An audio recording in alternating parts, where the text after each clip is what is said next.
Hello, guys. Welcome, guys and gals. Welcome back. It's Dr. Amanda's here talking about Gibbs free energy. This is part two of free energy, okay, which is part three of the whole thermodynamics gig. We got lots under thermo, but they're all really, really similar. This is the new stuff under thermo. We did free energy last time, and in that calculation, in that conversation, we talked about how free energy is the sum products minus reactants. It's a state function. Free energy is derived from the combination of enthalpy and entropy and all that good stuff. But what we did was free energy under standard conditions. We even calculated the free energy under standard conditions for a reaction. We did that calculation and got an answer and said, hey, it was less than zero, so the reaction was spontaneous. Okay, well, if standard conditions, that not means standard conditions are 25 degrees C in atmosphere and 1 molar. Okay, we've kind of ignored the 1 molar up till now. What if it wasn't done under 1 molar conditions? What happens then to the free energy?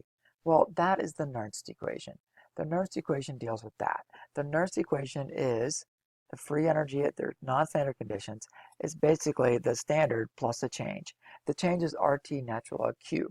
Q is our reaction quotient. If you remember from equilibrium, then Q is the reaction quotient, products over reactants, and that's the number of simplification. And we'll give an example down below. If you don't remember from equilibrium, we'll give an example down below. Don't sweat it, okay? But harken back, using this number, okay, we're going to say, hey, here's the groovy question. What happens to the value of the free energy?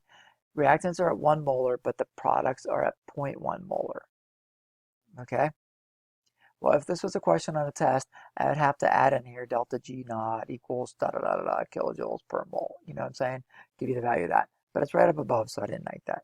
But anyway, when you see concentrations and free energy, that is the dead giveaway that, hey, you're no longer at standard conditions, but you're relating back to standard conditions. So use the Nernst equation. Under the Nernst equation, you're going to plug in delta G naught RT. This is Q. Q is products over reactants. And when doing so, it's basically the multiplication of concentrations with exponents for coefficients. We had 2SO2, so it's SO2 squared. We had 3O2, so it's O2 cubed. Products on top, reactants on the bottom. In the next line here, I subbed in the values of everything. If you notice, we got the 0.1s on top, 1's on the bottom. So we're going to be taking the natural log of a number that's less than 1. That would be a negative exponent. So that's going to make this whole term negative. So you could prognosticate that a value plus a negative value should make something lower. So here's the gig. If the product concentrations get lowered, the free energy goes down. Okay, and that's what I summarized here. When the reactants are greater than the products are lowered, then what I just said, natural log of a negative value, okay, of a less than 1 gives a negative value. And so basically of this, and we get delta G less than delta G naught. Opposite is true if the products are more than the reactants. Delta G is greater than delta G naught. Why am I writing this again and reorganizing this for you?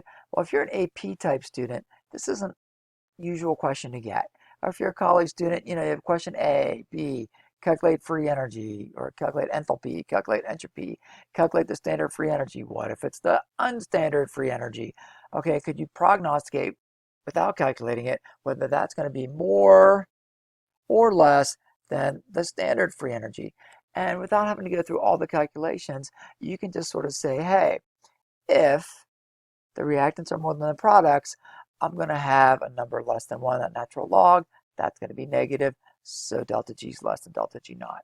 Opposite's true for the other reaction.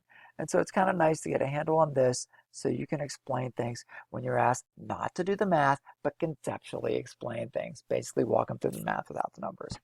Anyway, that's about it for the Nernst equation. It's going to lead us into equilibrium, which I'll do in another vignette later on. So learn this one, like it a lot. I will definitely talk to you later. Take care.